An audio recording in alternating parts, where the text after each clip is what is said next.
de Cartoon et aujourd'hui une petite vidéo sur un sur un dessin animé qui a été oublié par beaucoup. À vrai dire, je ne connais pas grand monde qui s'en souvient. C'est un dessin animé qui passait sur France 5 dans les alentours des années 2000 et qui se nommait Hurmel. Donc c'était un dessin animé franco-allemand qui est apparemment passé sur France 3 dans les environs de 1996 et qui est repassé dans les années 2000 sur France 5 dans l'émission Midi les Zouzous. C'est un dessin animé assez rigolo que moi j'aimais bien personnellement.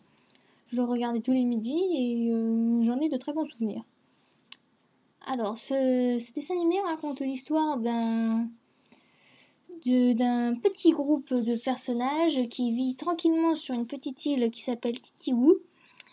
Et le personnage principal qui donne son nom au dessin animé est un petit dinosaure éclos d'un œuf qui a été congelé et que les habitants de Titiwou ont réussi à faire renaître. Dans les personnages, donc bien sûr, nous avons Hurmel, mais j'en parlerai précisément un peu plus tard. Nous avons le professeur Ophélie Tibatong, qui est la seule humaine de l'île et qui est en quelque sorte le chef de la petite île et qui a appris aux animaux qui l'entourent à parler grâce à une sorte de petite potion en gouttes qu'elle donne assez fréquemment et qu'Hurmel apprécie particulièrement. Bonjour les petits. Bonjour professeur Tibaton. Cochonnerie! Professeur, c'est vraiment la goutte qui fait déborder le vase. Professeur! Mais qui se passe-t-il? Voilà, j'arrive. Qu'est-ce que... Oh, sapristi! Mon expérience? Votre expérience? Eh bien, je vais vous dire ce que j'en pense. Je la trouve un peu glissante, moi, votre expérience. C'est une cuisine ici, professeur, pas un laboratoire. Ensuite, nous avons Géraldine la truie.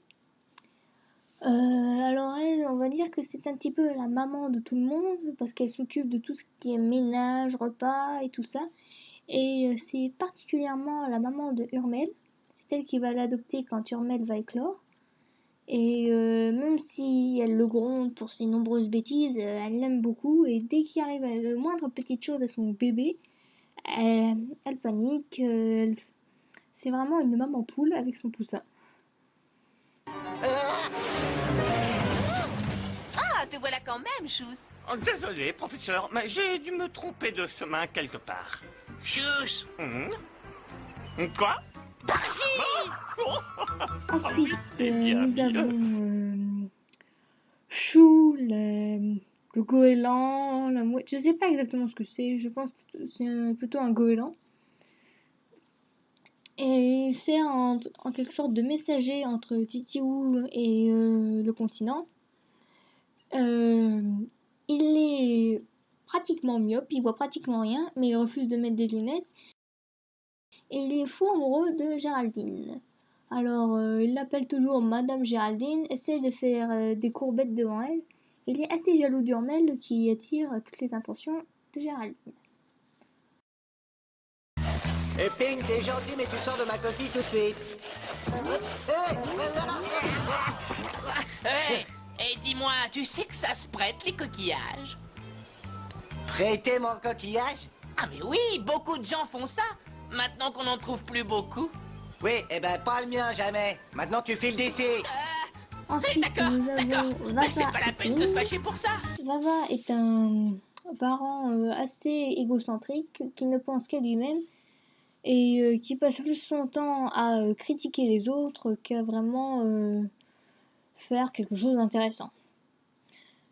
Le seul truc intéressant que Vava fait, c'est qu'il se dispute sans arrêt avec Ping, un petit pingouin assez touchant qui a envie d'avoir un coquillage comme Vava. Et Vava refuse de l'aider à en chercher un autre et refuse de lui prêter le sien jusqu'à ce qu'on en trouve un. Ces deux personnages sont assez rigolos, mais on a rapidement de l'attachement pour Ping alors que Vava nous semble complètement antipathique. Mais Sinon, Vava n'est pas bien méchant, c'est juste que c'est un gros égocentrique qui pense qu'à lui-même et qui critique sans arrêt les autres. C'est juste ça qui fait qu'il est pas très attachant. Mais sinon, c'est pas un méchant lézard. Les icebergs, moi, ça me laisse froid. Ensuite, nous avons donc... Ah, comment il s'appelle? Je crois que c'est Salomon qui s'appelle. C'est un éléphant de mer qu'on aperçoit à chaque début et à chaque fin d'épisode. À vrai dire, à part ça, il n'a pas tellement place à la réplique. Et il passe son temps à chanter, perché sur son rocher, et observe la vie qui se passe tout autour de lui. Mais à part ça, il n'a pas vraiment d'autres contacts avec les gens de Titibou. À part que, apparemment, il doit venir assez fréquemment prendre sa potion, parce qu'il parle comme les autres. Qu'on ne peut pas parler avec les animaux, parce que ça n'est pas possible pour eux. Mais ici, sur cette île, où tout est si beau, les animaux parlés sont très heureux. Ensuite, donc nous allons nous attaquer au personnage principal, Urmel, qui lui est un petit dinosaure qui appartient apparemment à la famille des Urmel. C'est une espèce qui aurait disparu il y a très très longtemps. Et un jour sur Titiwou, un iceberg s'échoue et l'œuf d'Urmel est dedans. Lorsque l'iceberg a fondu, le professeur Tipantong et les autres décident d'essayer de faire éclore l'œuf. Cependant, ils se font surprendre par les deux méchants de la série qui sont... Ah, que je me rappelle. Voilà, le conservateur de musée qui s'appelle Findler et le gardien de zoo Solmeyer. Voilà, Solmeyer. Le Messmaker et Solmeyer qui repèrent la naissance d'Urmel et qui, sachant que Urmel est un animal très rare, décident de le capturer pour se faire de l'argent dessus. Mais bien sûr, ceux de Titibou veulent protéger Urmel, lui permettre de vivre sa vie, et les épisodes sont plus ou moins centrés là-dessus. Urmel qui grandit paisiblement, qui découvre la vie, qui fait vraiment le petit oiseau qui est tombé du nid et qui découvre ce qui se passe. Et les autres le défendent face à ces deux abrutis. Il faut dire ce qui est. Findler est un espèce de gros macho qui veut se faire de l'argent sur tout ce qu'il peut. Et Solmeyer, c'est vraiment un abruti de première. Niveau physique, il ressemblerait un peu au chasseur de Looney Tunes, comment il s'appelle, Elmer. Mais niveau mental, j'ai même pas de comparaison. J'ai pas de comparaison qui me vienne à l'esprit sur le coup. Mais c'est vraiment un débile de chez débile. Ma chère petite sœur serait Vous vous rendez compte de ce qu'on a là devant nous? Oui, il vient chercher une ordonnance. C'est curieux, il a pas l'air malade. Oh, mais qu'est-ce qu'il ne faut pas entendre? Exactement ce qu'il nous fallait. Un cosson enrhumé. Donc voilà, moi j'aimais bien Urmel parce que je trouvais que le personnage était assez rigolo.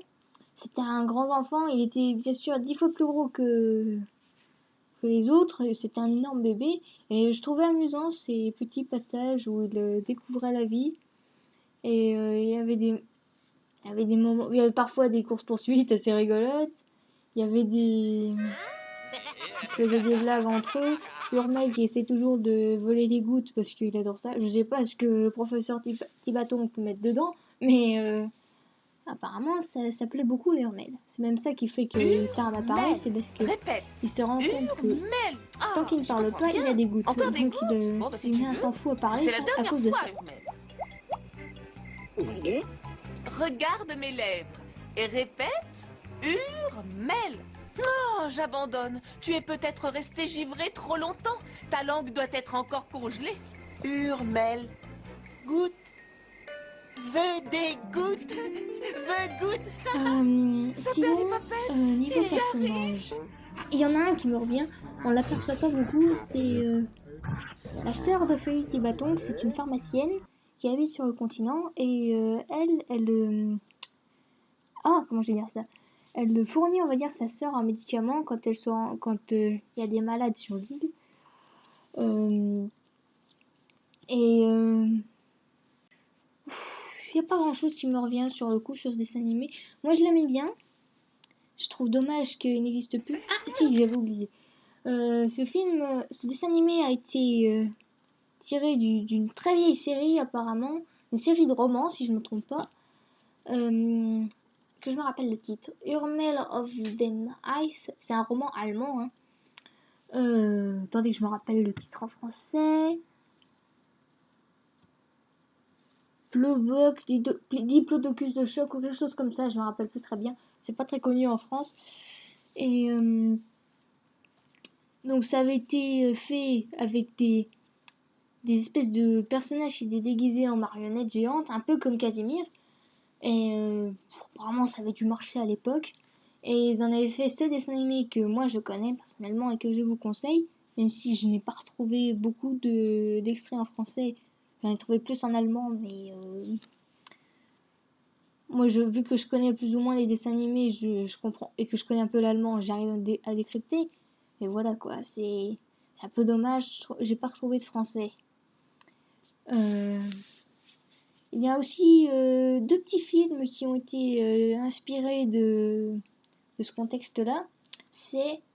Alors c'est pas Urmel que ça s'appelle, c'est Impy le dinosaure. Il y a deux petits films comme ça, c'est beaucoup inspiré d'Urmel. Quand on connaît Urmel, on reconnaît tout de suite. Moi personnellement, je préfère beaucoup le dessin animé à ce petit film. Et bah voilà, c'est tout ce qui me vient à l'esprit pour ce dessin animé que je trouvais très bien. Encore une fois, excusez-moi si je me répète.